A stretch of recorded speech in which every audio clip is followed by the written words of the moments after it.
gate access. Oh yeah, we play that a lot. Yeah.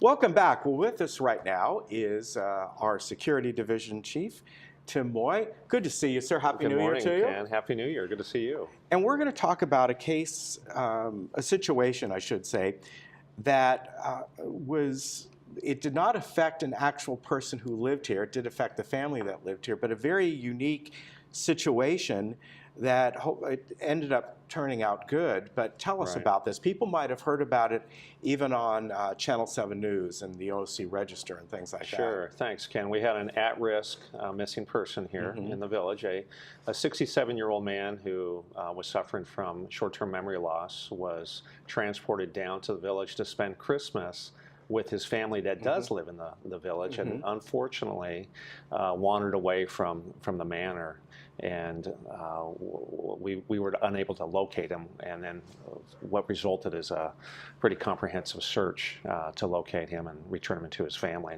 And thankfully, we're all relieved to tell you that he is back in the loving arms of his family right now. That's great. So when did this happen, and what did you put in progress here to get everything going and have this gentleman be safely returned?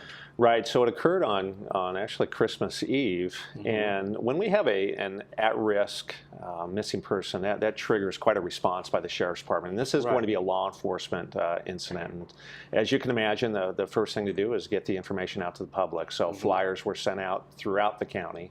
The Sheriff's Department did what was called a Here's broadcast, and they notify all hospitals, medical facilities, emergency rooms, just in the event that our missing person did have a fall or an accident and they were transported. And so that would alert the hospitals as well, that if he was brought in there. Of course, there's other things that we do. You know, the Sheriff's Department was out here in force. Many of our residents might have been able to hear the helicopter overhead. We had bloodhounds. And on Christmas Eve, this is impressive, they were able to deploy over 25 deputy sheriffs who were part of a search and rescue unit to saturate the area and to begin that search in the community and in the surrounding communities for our missing person. Wow, that's impressive. Yeah, quite a. Oh, there's more. They you know, part of that notification process and just getting the word out here in the village. What we did was we deployed, or we sent out a code red. A code red is it's an emergency notification to all our members, and what they'll do is they'll receive a phone call and just alerting our residents of what occurred and what they can do. And basically we're telling them, hey, here's what occurred, here's a description of this person. If you see anything, give security a call or the Sheriff's Department. Right. So tell me, where was the gentleman located? Was it still within the community? No, I know it. That was odd. So goes missing on the 24th, and then on Christmas, you know, and these were cold nights, Ken, and we had no idea. And again, we were following up on every tip, every lead that came out. Again, security was embedded in that investigation as well, and we were assisting at the command post and getting information to the law enforcement, the Sheriff's Department. Because what was occurring with us is someone would make a phone call into dispatch, and then we would relay that over to the Sheriff's Department as well. But he was located in San Juan Capistrano, and he was in a lobby of a hotel. Wow. Right. But now let me get this straight. He was dropped off from a care facility or whatever it was, so he could visit his family for Christmas. And it was within this community, within the gates, right?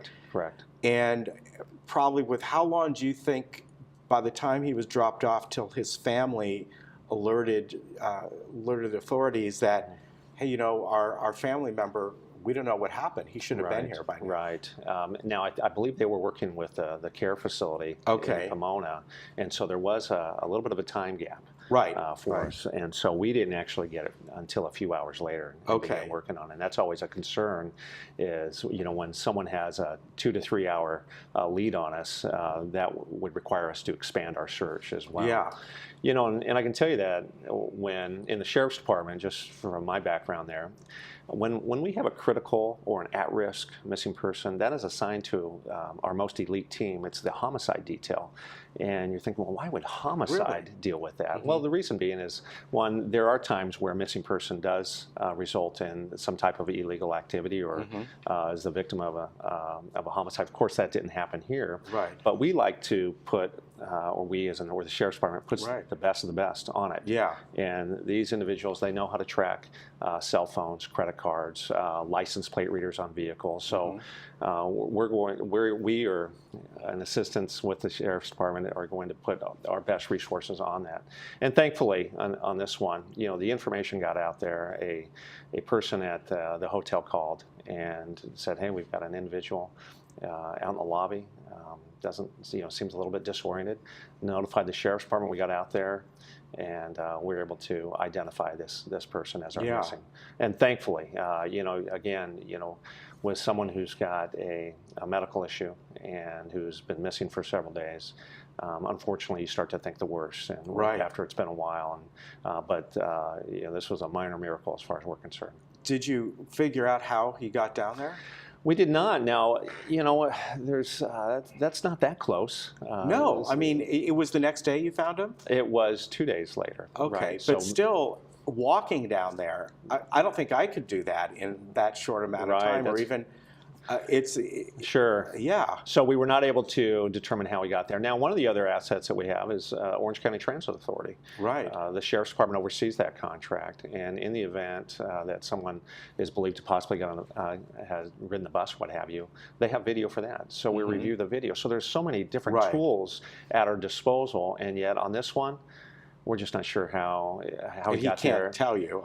Right. He was not able to recall that information. Wow. Right. That's amazing. But it's a great story that he got back safely. Sure. And some of the points you wanted to make here is when you have an event like this, the main thing is don't delay. Even if maybe you're wrong, maybe something just got a mix-up in transportation and they're late. But it doesn't hurt to at least get the ball rolling a little bit. Absolutely. Right? Especially, and we're not talking about maybe an average family member that is coherent. Sure. We're talking about that this family member has some sort of a lack of memory or whatever it may be. Absolutely. You made a point. Yeah, you've got to give us a call. Here in the village, you've got a security division that's here for you. And so it doesn't hurt if there's any question, give us a call. And if the person is located or it's determined where they're at, we just cancel the call and we go on to the next one.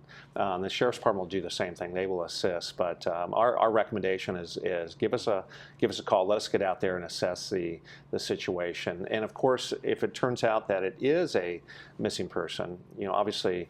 The deputies and the investigators are going to do their best to keep you calm, and it's so important to get the most relevant, up-to-date information on this person, what their condition is, what their description is, have they gone missing before, where did they go, what were the circumstances, but they're going to walk you through that. Right. And it's your job just to try to answer the questions as best to your ability and to provide the Sheriff's Department the opportunity to go out and then conduct their follow-up. Yeah, exactly. So, and also, a couple of things that you put down here is that, especially if they're an individual that lives with you, keep track of, and you probably will automatically, medications they use and all kinds of things like that. So any kind of information you could pass along to the security folks here and or the sheriffs is helpful. It Absolutely. really is. So they know maybe there's a medical need here as well and can be prepared for that. Right, and sometimes with all the emotion involved, a person may forget to provide that critical information. But you know, if someone does have some type of injury, maybe they have dementia or anything along those lines, the Sheriff's Department needs to know about it, the security needs to know about it, because what that does, it does trigger more priority, more resources towards it, because the risk is greater as well. Right. This is not just a runaway. This is not someone who's maybe had an argument with a spouse. This is someone who is in need of medical attention. Exactly. All right. All great information. Very good.